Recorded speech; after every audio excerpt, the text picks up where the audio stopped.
Assalamualaikum warahmatullahi wabarakatuh. Alhamdulillahirabbil alamin.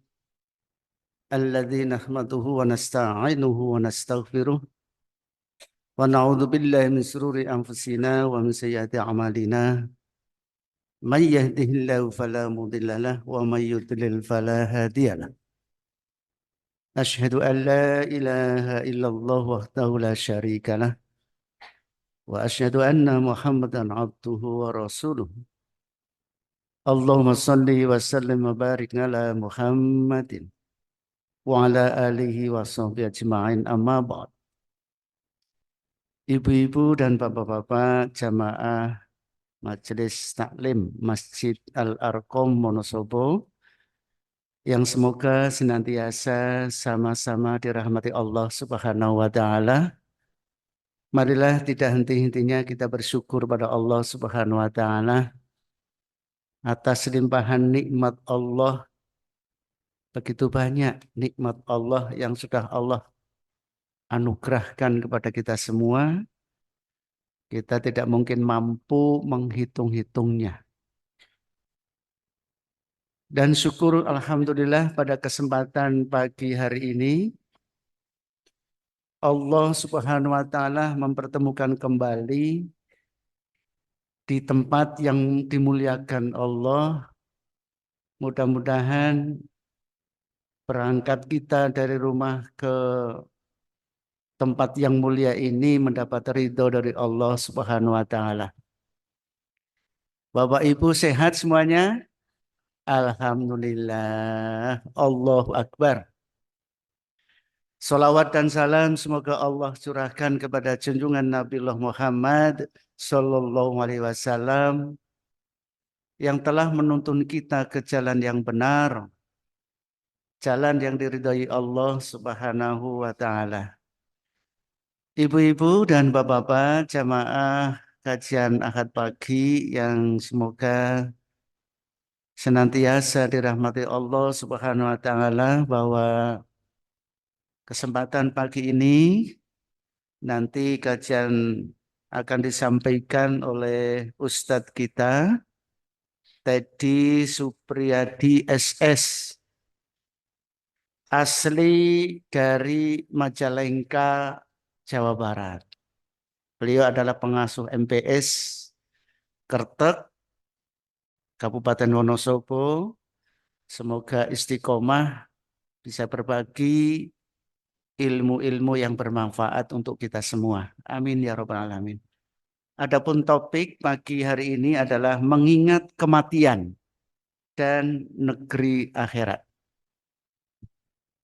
Sebelum kajian dimulai, mari kita buka bersama, kita doa bersama. Bismillahirrahmanirrahim. Asyhadu an la ilaha illallah wa asyhadu anna Muhammadar Rasulullah. Raditu billahi rabba wa bil islami dina wa bi Muhammadin nabiyya wa rasulah. Rabbi zidni ilma warzuqni fahma. Allahumma inna nas'aluka ilman nafi'a wa rizqan thayyibah wa amalan muttaqabbala. Terima kasih kepada Ustadz Teddy Supriyadi SS. Waktu sepenuhnya disilahkan.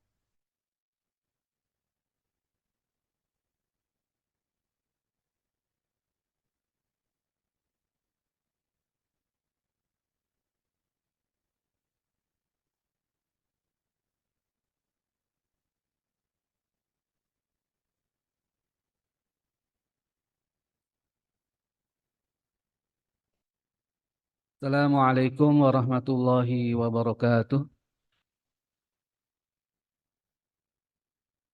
Innal hamdalillah nahmadu wa nasta'inu wa nastaghfiruh wa na'udzu billahi min syururi anfusina wa min sayyiati a'malina.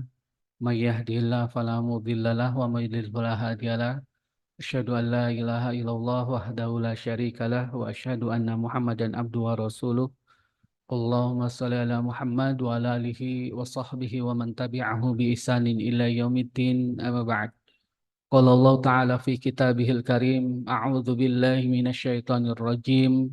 Ya ayyuhalladzina amanu taqullaha haqqa tuqatih wa la tamutunna illa wa antum muslimun. Yang terhormat pimpinan daerah Muhammadiyah Wonosobo, yang saya hormati pengurus takmir Masjid Al-Arqam dan juga Bapak Ibu jamaah sekalian yang dirahmati oleh Allah.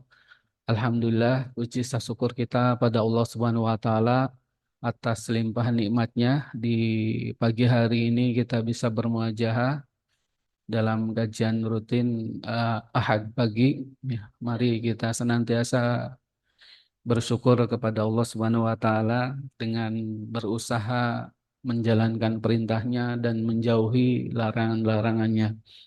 Karena makna dari takwa itu sendiri adalah dua hal tadi ya. Jadi kita melaksanakan perintahnya dan menjauhi larangannya. Kita pahami bahwa segala bentuk pelaksanaan dari kewajiban kita, Bapak-bapak sekalian, ibu-ibu sekalian, eh, ibadah kita, amal soleh kita, kebaikan kita, sodakoh kita itu agar kita bertakwa. La'allakum tattaqun, supaya kita bertakwa. Jadi kalau kita ingin menaikkan level ketakwaan kita, kalau kita ingin menaikkan tingkat ketakwaan kita, maka perbanyak ibadah. Ya ayuhan nasu a'budu rabbakumul ladzi khalaqakum wal ladzina min qablikum la'allakum tattaqun.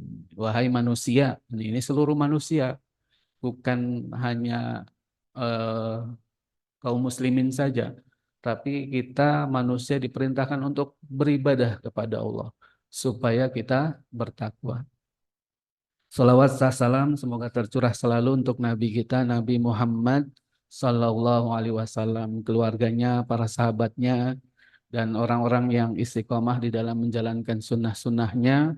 Mudah-mudahan kita semua termasuk hamba Allah yang mengikuti dengan istiqomah sunnah Rasulullah Sallallahu Alaihi Wasallam.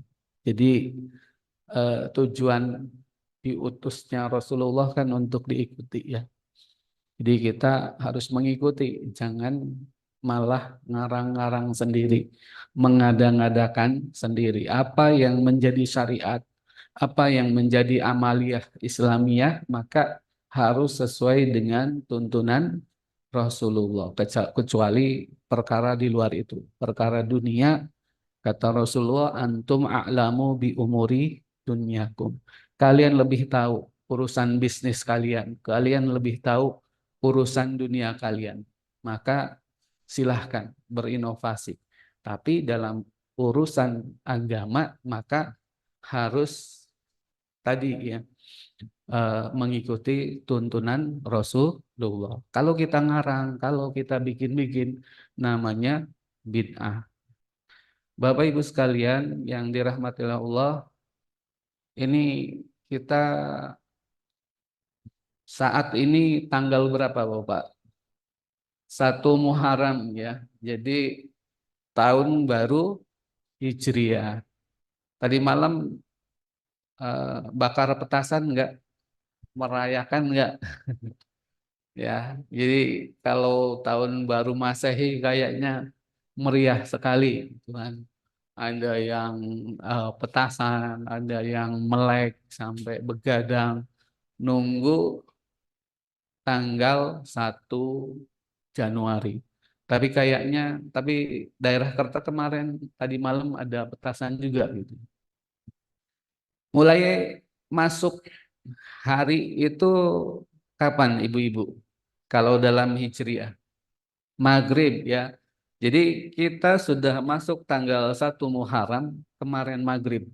Jadi kalau nggak usah melek ibu-ibu, bapak ya, habis Maghrib merayakan gitu kan. Biasanya kalau anak-anak madrasah kan ada pawai apa gitu kan. Tapi sekarang kan liburan jadi kurang begitu meriah. Nah, kemarin saya dipesani takmir untuk mengisi kajian ini dengan tema mengingat kematian dan kampung akhirat ya, negeri akhirat. Jadi temanya ngeri ya ibu-ibu. Biasanya jamaah kalau temanya kayak gini nggak mau datang gitu. Apalagi yang sepuh-sepuh. Nggak ya, ibu-ibu ya, bapak sekalian. Jadi kita perlu ya, perlu untuk mengingat. Apalagi sekarang ya, kita bertambah umur, bertambah tahun. Sekarang 1014, 1446 Hijriah. Kita sudah masuk tahun baru.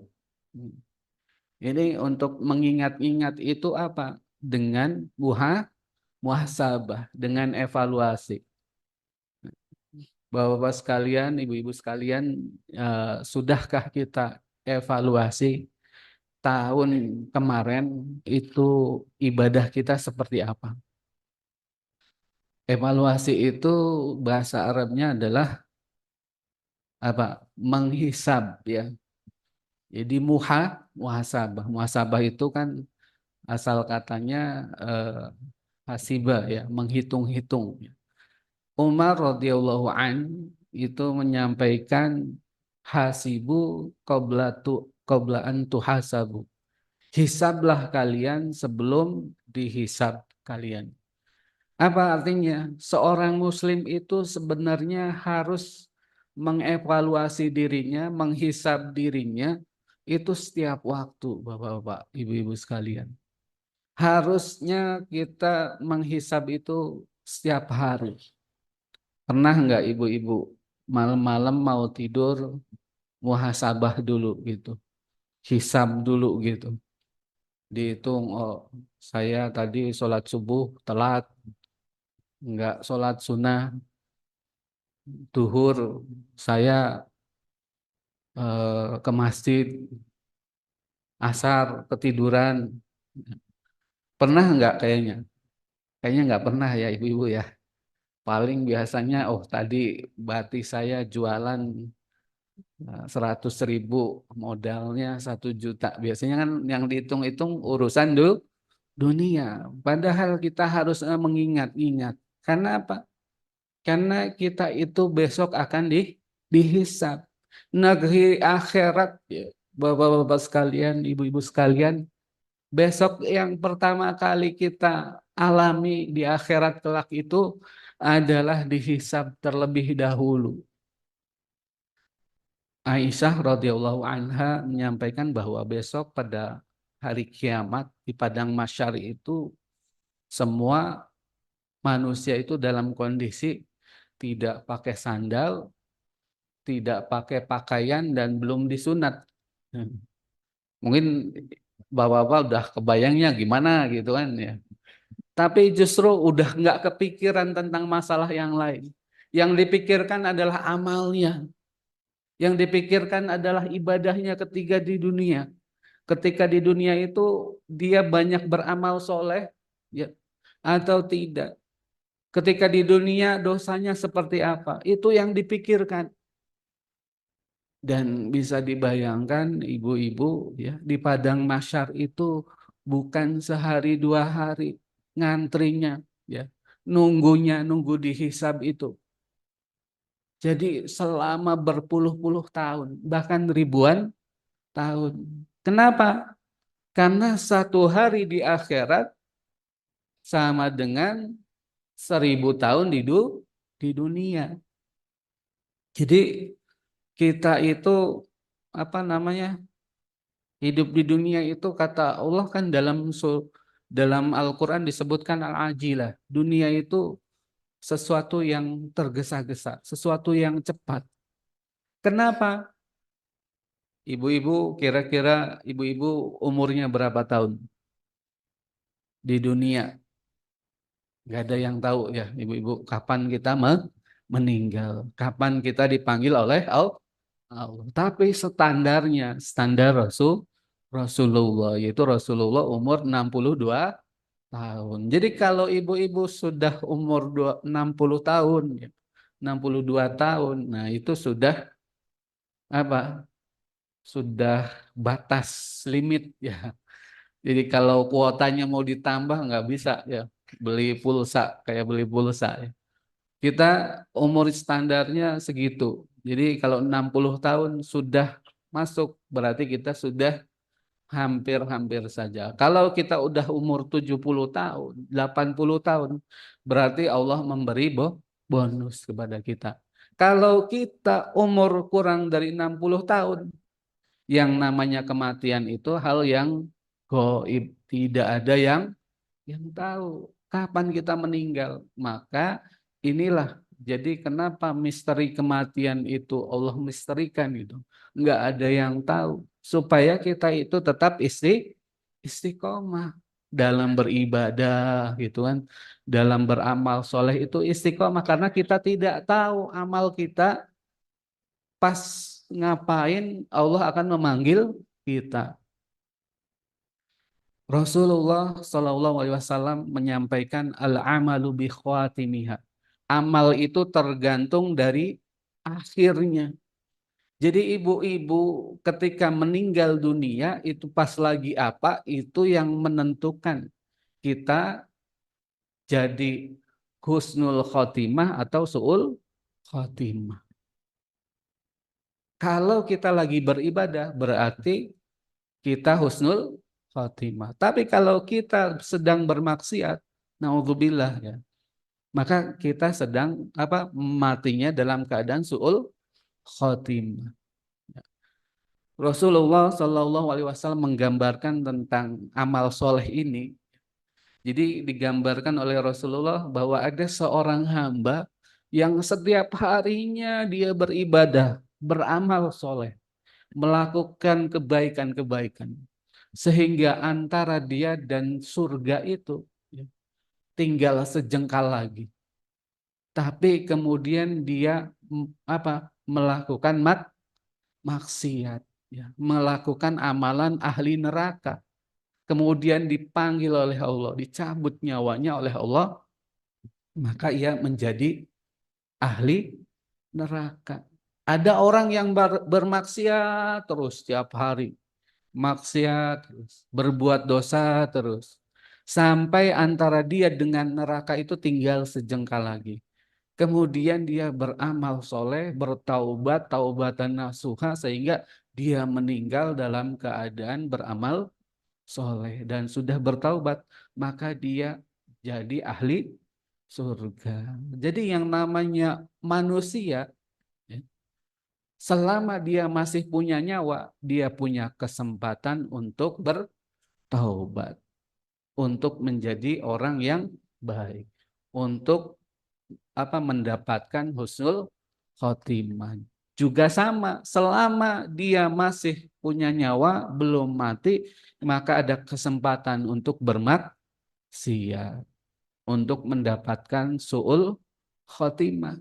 Nah, artinya kematian ini tidak ada yang tahu, maka kita harus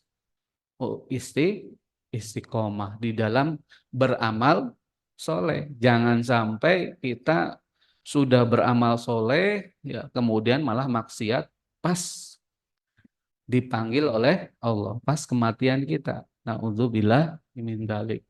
Nah, jadi bapak-bapak sekalian, ibu-ibu sekalian, mari ya, kita senantiasa berdoa kepada Allah. Doanya apa supaya istiqomah?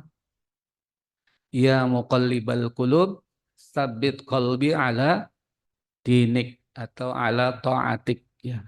Jadi kita berdoa ya. Kapanpun ketika kita mau beribadah ya kita tetapkan hati kita. Ya muqallibal qulub, tsabbit qalbi ala dinik wa ta'atik ya.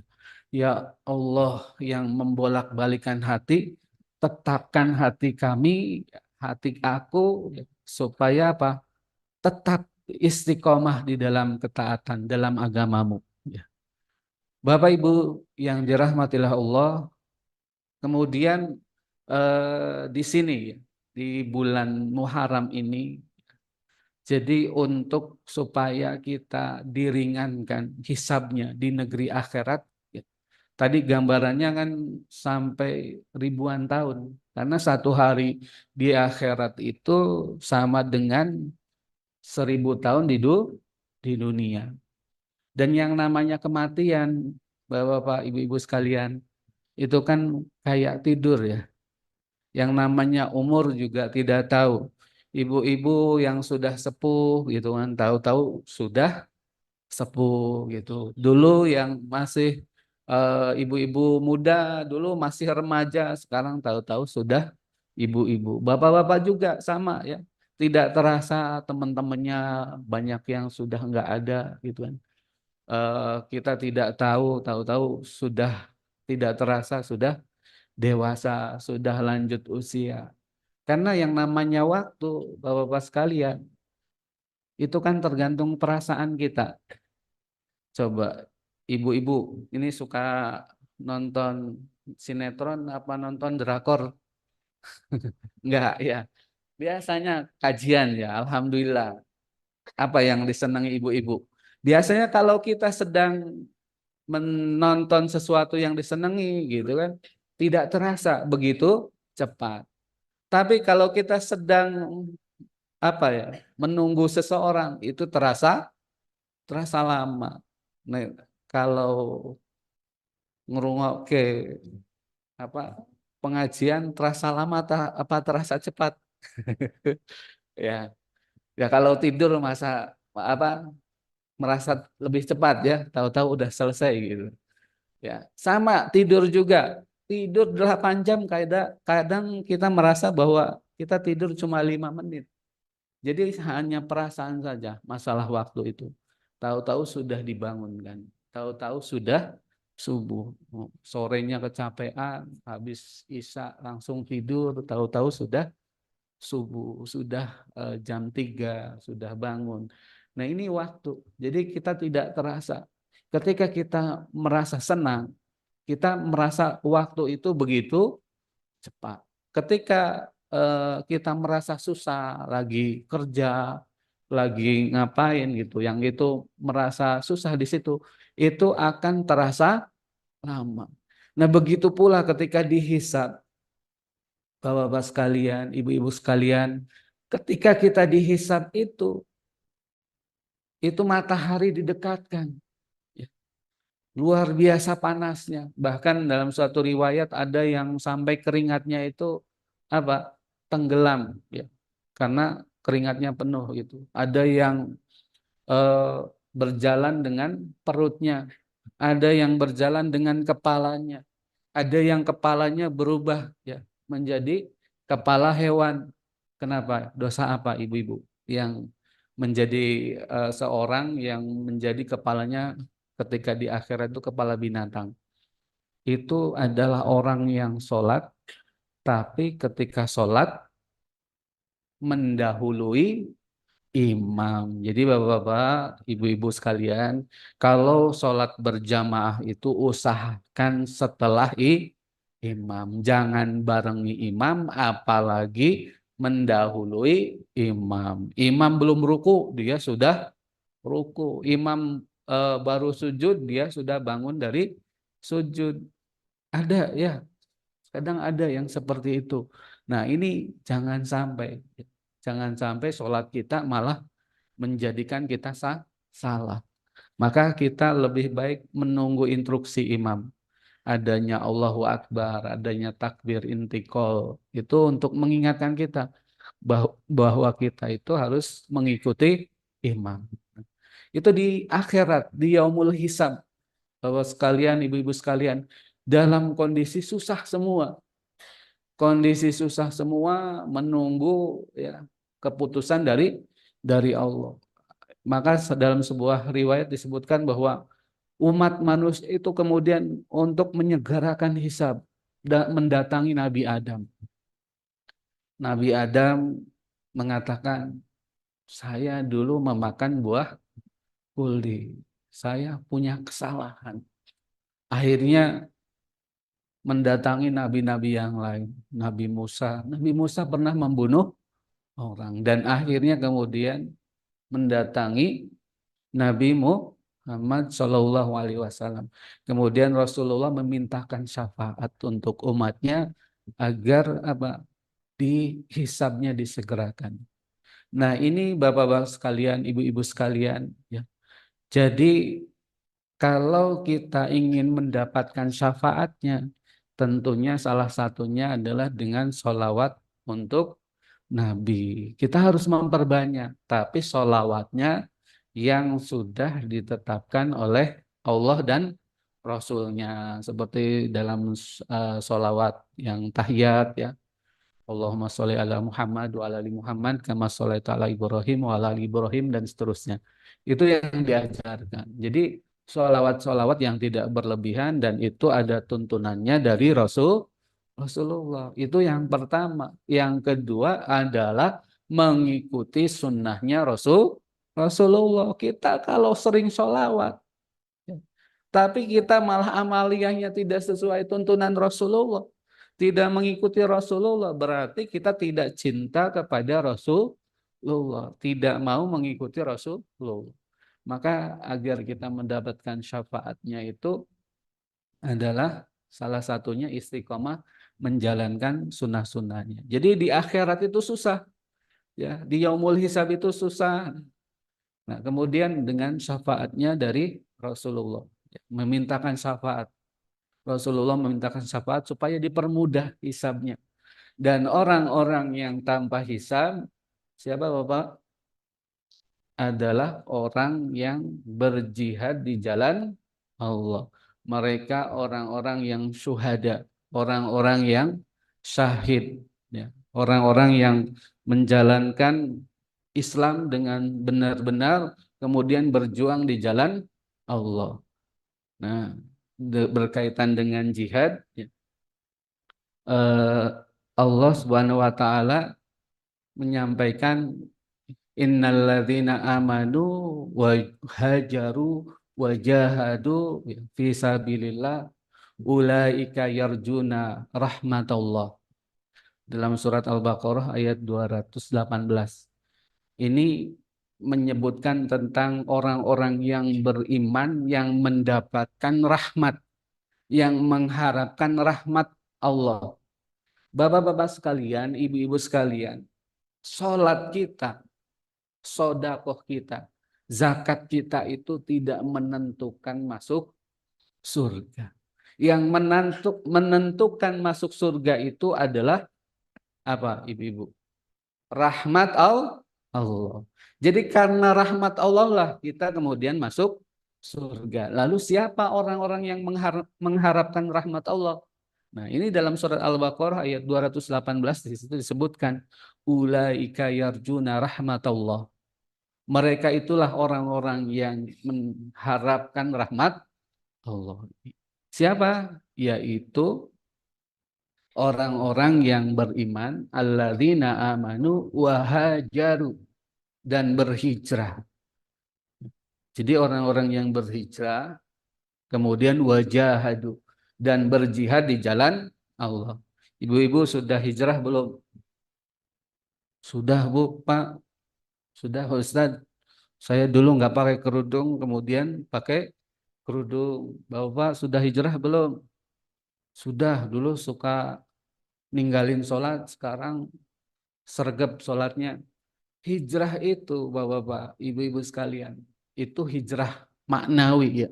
Tetapi hijrah yang dilakukan oleh Rasulullah Shallallahu Alaihi Wasallam adalah benar-benar hijrah. Maka kemudian di bulan Muharram ini juga mengingatkan kita bahwa umat Islam, kenapa kalendernya namanya kalender Hijriah? Kenapa ibu-ibu? Karena hijrah itu momen yang luar biasa. Momen yang harusnya mengingatkan kita ya, bermuhasabah bagaimana perjuangan Rasulullah.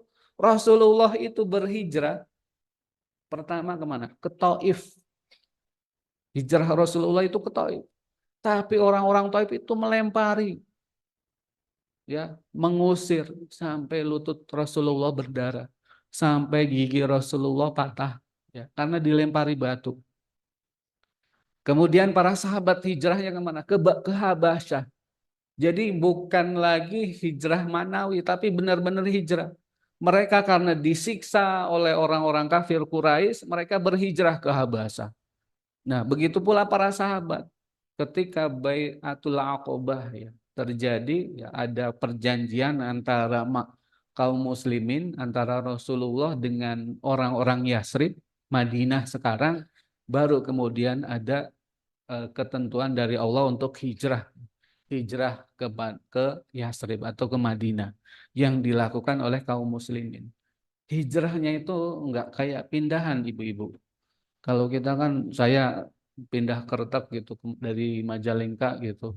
Itu kan pakai barang-barangnya dibawa gitu kan, pakai truk kan. Itu Rasulullah hijrah itu ya rumah, ya perabotan, pokoknya harta benda yang nggak bisa dibawa semua ditinggal di Mekah.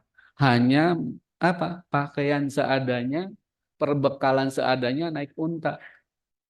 Dan itu sudah direncanakan oleh orang-orang Quraisy untuk membunuh Rasulullah. Rasulullah sampai menyuruh Ali untuk tidur di tempat tidurnya untuk menggantikan Rasulullah karena rumah Rasulullah itu sudah dikepung oleh pemuda-pemuda Quraisy yang membawa pedang mau membunuh. Bisa dibayangkan ya, diteror ya, mau dibunuh, rumahnya sudah dikepung. Kemudian ditidurkan.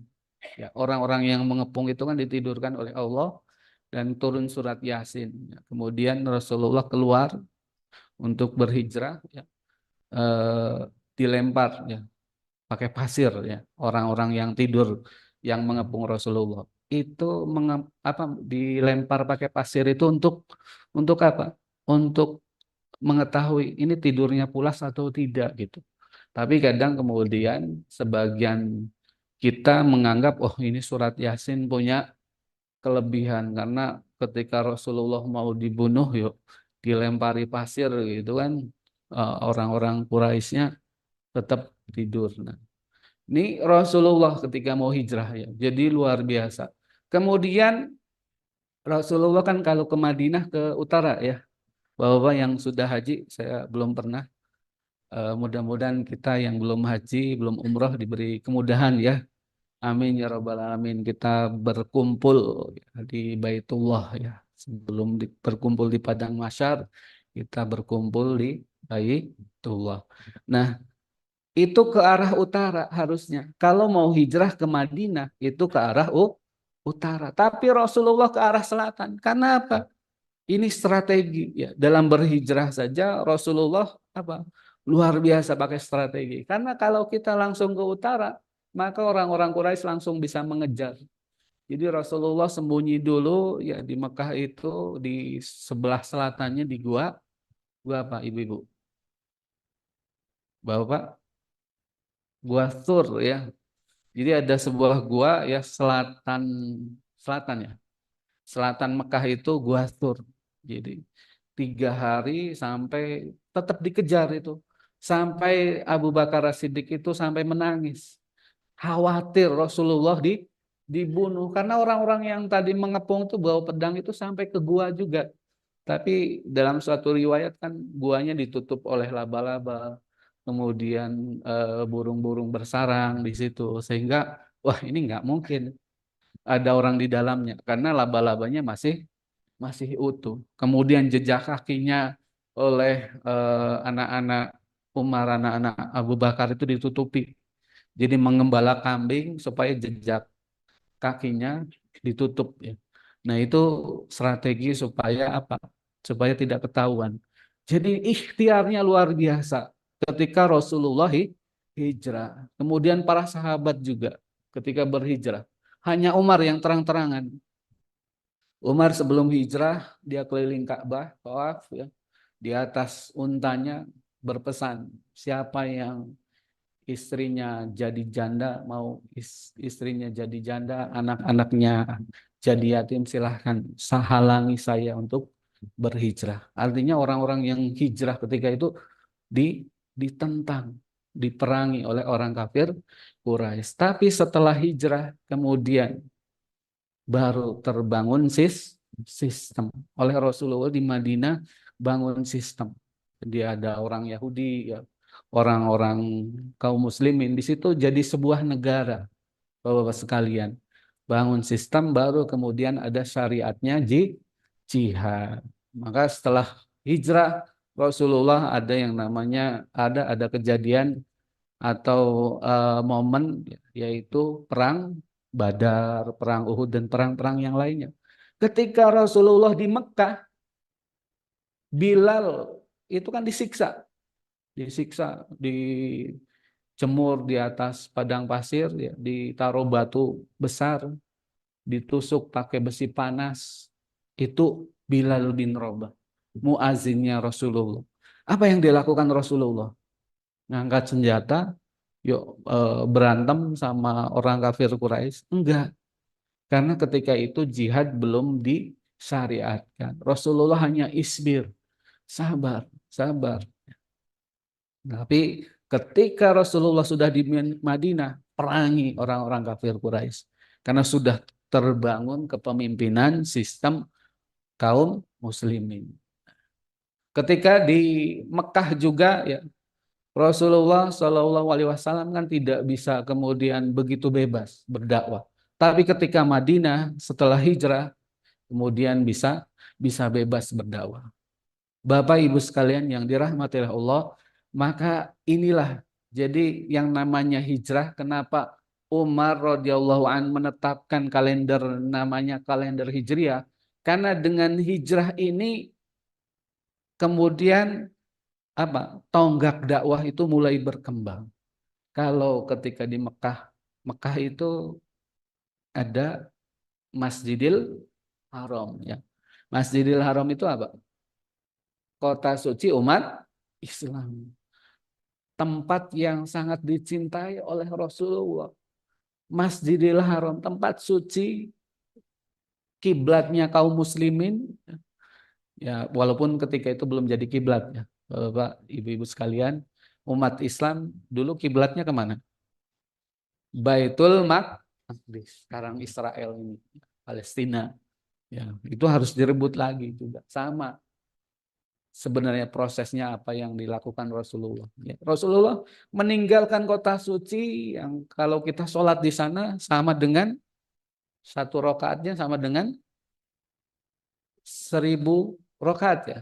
1.000 rokaat. Jadi kalau ibu-ibu sholat subuh di Masjidil Haram itu sama dengan sholat subuh di masjid ini 1.000 kali. Nah, itu luar biasa pahalanya. Itu Rasulullah harus meninggalkannya. Padahal kota suci umat Islam. Di situ ada Ka'bah, ada Masjidil Haram. Rasulullah luar biasa, ya, beratnya untuk meninggalkan kota tersebut. Tapi ini adalah hijrah. Karena di besok akan direbut kembali oleh kaum muslimin. Inilah yang dilakukan Rasulullah. Jadi hijrah itu luar biasa, ya, momen yang luar biasa yang harusnya ini mengingatkan kepada kita muhasabah, ya. Muhasabah, kalau tadi muhasabah kematian, ini muhasabah amaliyah kita sebelum kita meninggal. Apa yang sudah kita lakukan? Kalau Rasulullah sudah meninggalkan dunianya dalam artian kehidupannya, hartanya ditinggalkan di Mekah dengan hijrah, kemudian rela apa mengorbankan hartanya, bahkan Abu Bakar itu seluruhnya, Umar separuh hartanya. Untuk apa? Jihad fisabilillah, untuk berjihad di jalan Allah.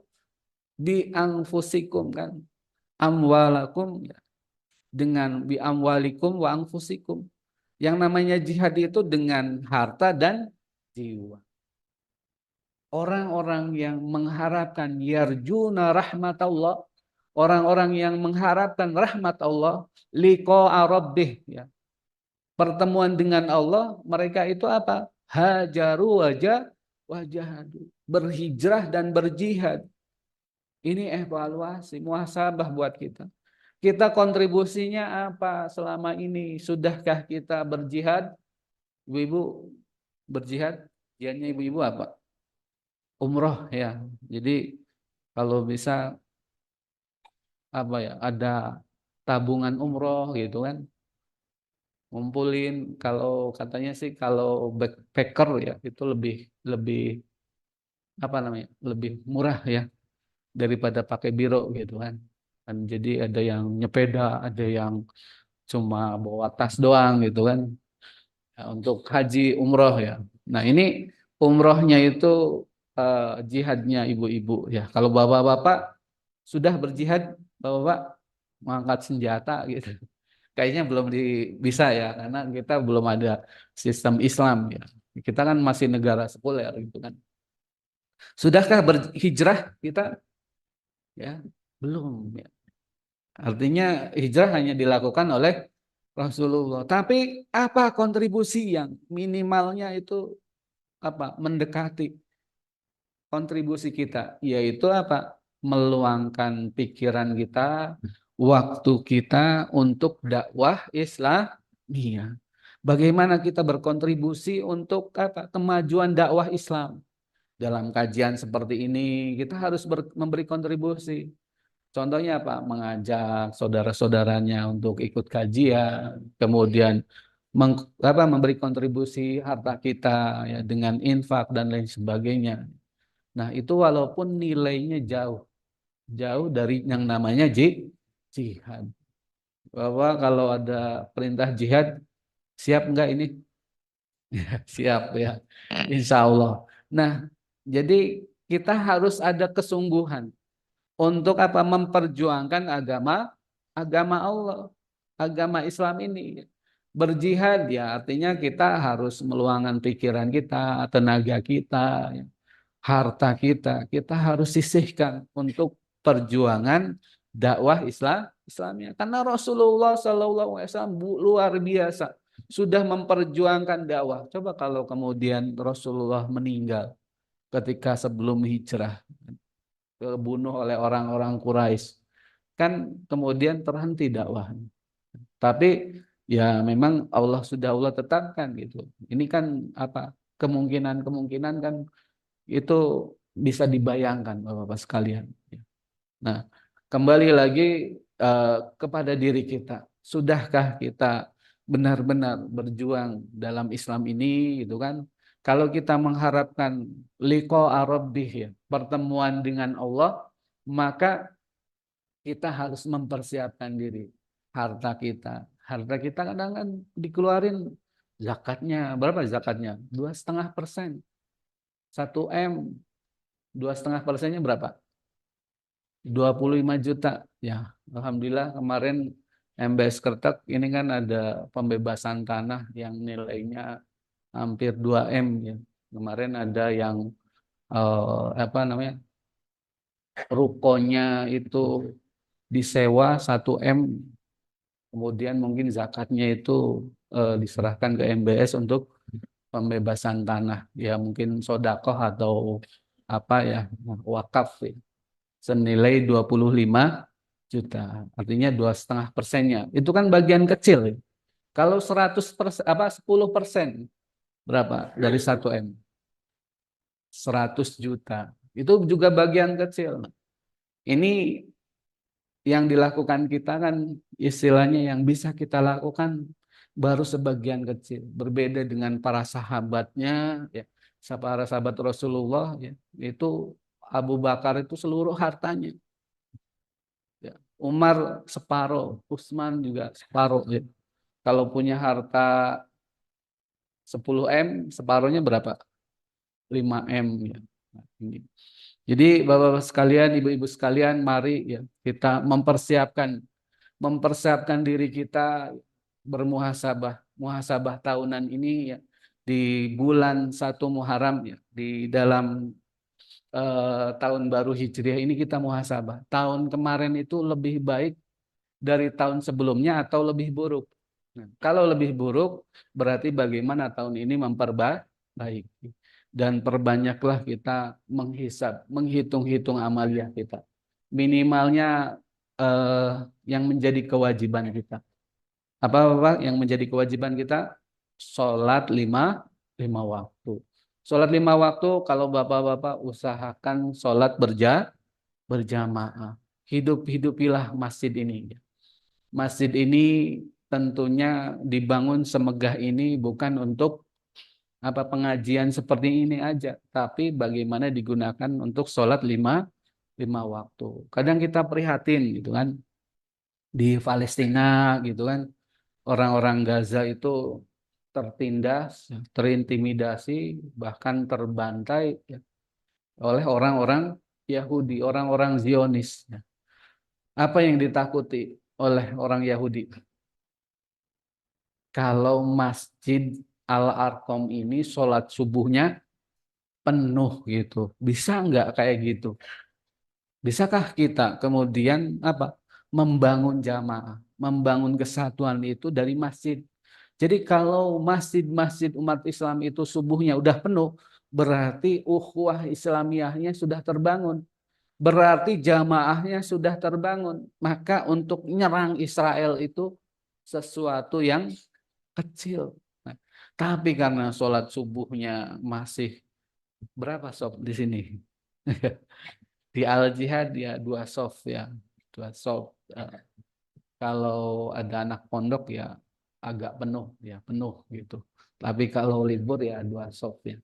Nah ini artinya bagaimana kita berusaha jihad kita itu sholat jamaahnya dirutinkan, ibu-ibu juga sama menghidupi masjid ini, memakmurkan masjid ini dengan apa? Meramaikan sholat berjamaahnya. Kemudian jihad kita bisa dilakukan dengan harta, pikiran, ya, dan waktu kita, waktu farog kita itu dengan apa? Dengan menghidupi Aum Muhammadiyah. Aum Muhammadiyah ini kan amal usaha Muhammadiyah kan untuk umat, untuk kemajuan kaum muslimin, pendidikan, kesehatan, masjid dan lain sebagainya. Semua adalah untuk apa? Untuk membangun dakwah sebenarnya. Tujuan dari dibangunnya Muhammadiyah, dibentuknya Muhammadiyah oleh Kiai Haji Ahmad Dahlan kan berangkat dari surat Al-Ma'un. Artinya mengamalkan satu surat bisa sampai segede ini Muhammadiyah ya.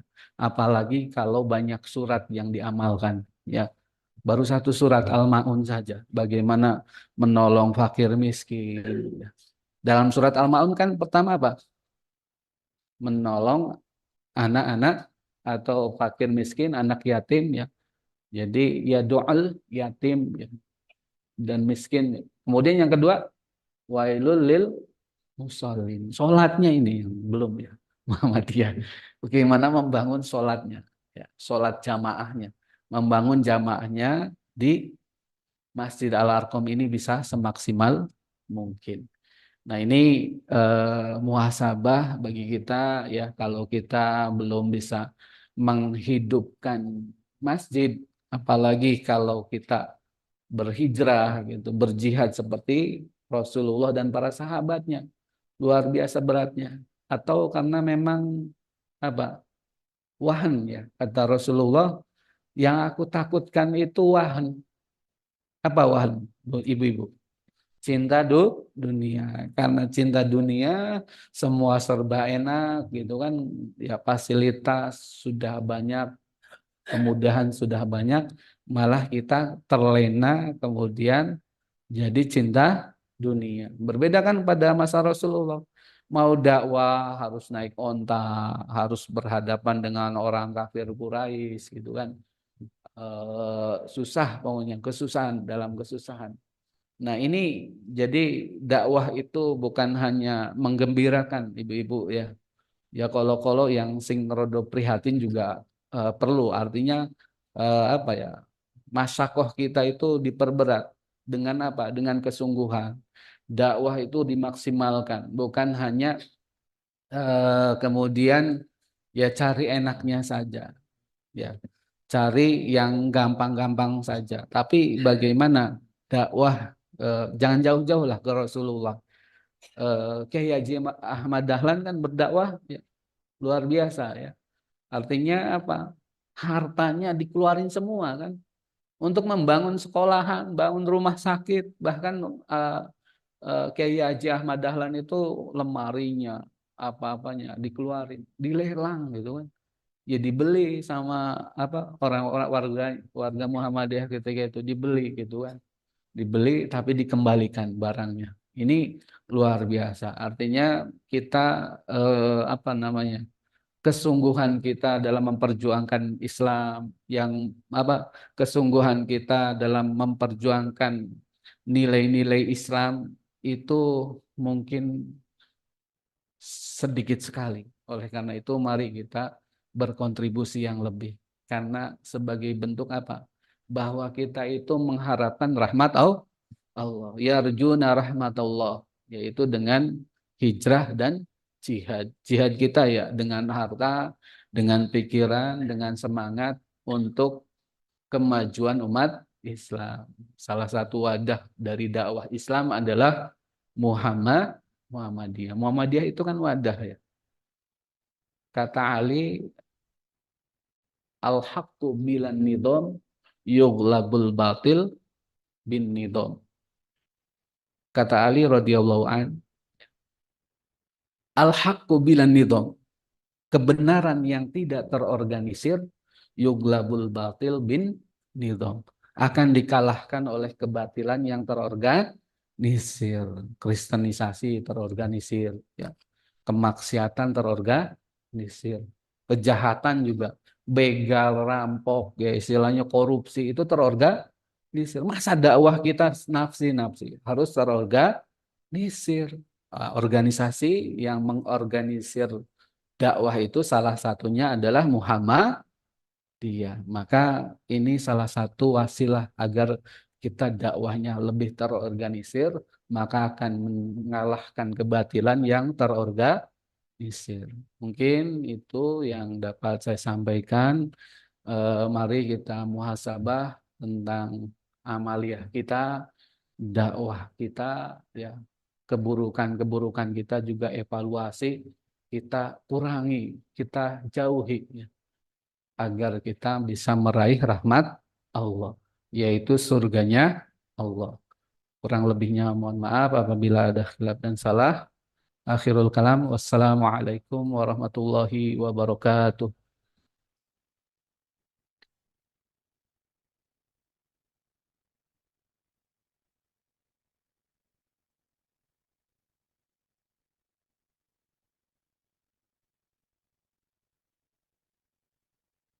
Alhamdulillah Rabbil Alamin. Jazakallah khairan katsira.